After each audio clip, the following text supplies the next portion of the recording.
Hello, this is Dr. Nanette Hoxon from the Altar of Mary.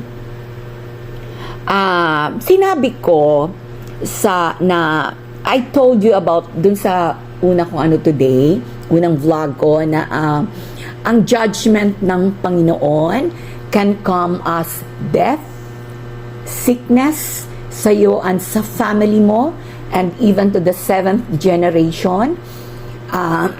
Kahirapan sa buhay na walang ka-blessing, walang grasya, walang pera, at ang pinakamasakit sa lahat ay walang pag-ibig.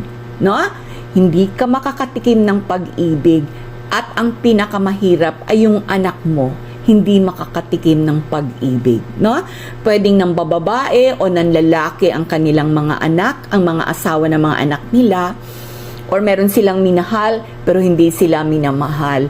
Yan po ang pinakamabigat na ibibigay ng judgment sa inyo, na wala po kayong magagawa.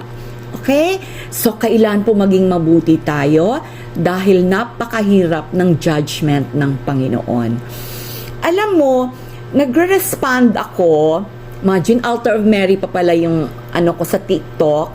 So, nagre-respond ako and inexplain ko si Pastor Kibuloy, pinagtawanan ako nila, no?